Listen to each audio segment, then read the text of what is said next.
Magandang araw sa mga tagapanood. Ngayong araw ay pag-uusapan natin ang pag-aalaga ng isang inahing baboy. Ang inahing baboy ay isang babaeng baboy na madalas ginagamit sa breeding o pagpaparami upang tuloy-tuloy ang produksyon ng mga biik. May kakayahan itong manganak at mag-alaga ng sarili niyang mga anak. Ang pag-aalaga ng isang inahing baboy ay may tatlong yugto. Una, ang dry period. Sunod ay ang pagbubuntis. Ang panghuli naman ay ang farrowing period o panahon ng panganganak. Bago ang lahat, kailangan alamin at itala kung ang babaeng baboy ay unang beses palang magbubuntis o nakaranas na ng pagbubuntis. Gilts ang tawag sa mga babaeng baboy na hindi pa nakakaranas ng panganganak. Karaniwang handa na ang mga itong ipakasta sa mga barako sa ikalawang panahon ng kanilang paglalandi sa edad na 8 buwan. Kapag ang mga gilts ay nasa tamang timbang at edad na, at hindi pa nakakaranas ng paglalandi, kalimitan sinasama sila sa mga barako upang mapabilis ang heat cycle o paglalandi. Ang mga inahing baboy na nakapag-anak naman ay pumapasok sa dry period kung saan winawalay ang kanilang mga biik. Sa yugtong ito, bumabawi ang kanilang katawan mula sa panganganak at pagpapadede para muli silang ihanda sa susunod na ikot ng breeding na malinis at tuyo ang mga kulungan nito upang hindi magkasakit at mapinsala sa oras ng pagkakasta kasama ang mga barako. Sa kasunod na yugto ay ang pagbubuntis ng inahing baboy. Ang karaniwang haba ng pagbubuntis ng isang inahing baboy ay 114 na araw.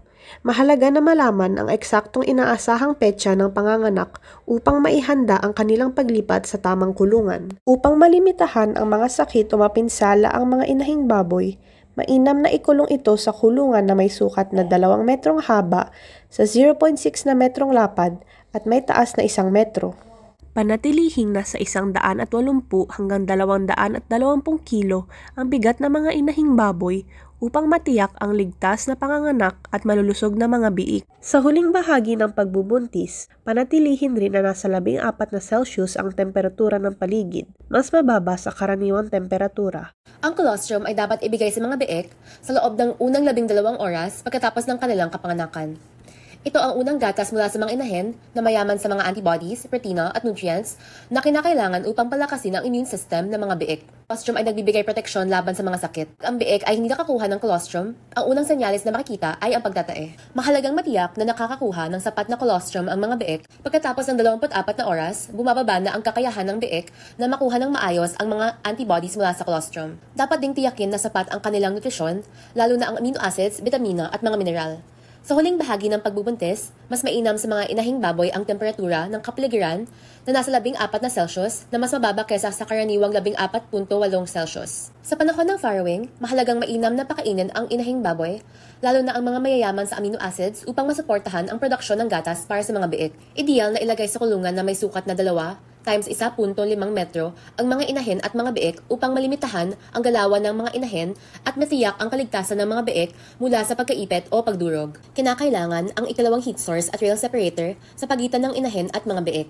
Kalimitan, ang mga biik ay hindi pa nila kayang panatilihin ang inat ng kanilang katawan ng mag-isa. Mahalagang maglagay ng karagdagang pinagmumula ng inat sa kanilang kulungan upang matiyak na manatili silang mainat at malayo sa lamig na maaaring magdulot ng sakit. Dapat tigbantayan ang inahing baboy para sa MMA o mastitis matritis agalaxia sa pamamagitan ng pagsukat sa kanyang temperatura sa oras ng panganganak at 2 beses sa isang araw.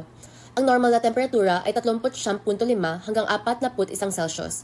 Obserbahan kung may problema sa daloy ng gatas o may sugat sa mga dede. Para sa paggamot ng MMA, kailangan maghanda ng mga gamot na nireseta ng lokal na veterinaryo kagaya ng antibiotics, anti-inflammatories tulad ng meloxicam at oxytocin kapag natanggal na ang bara upang maalis ang panis na gatas.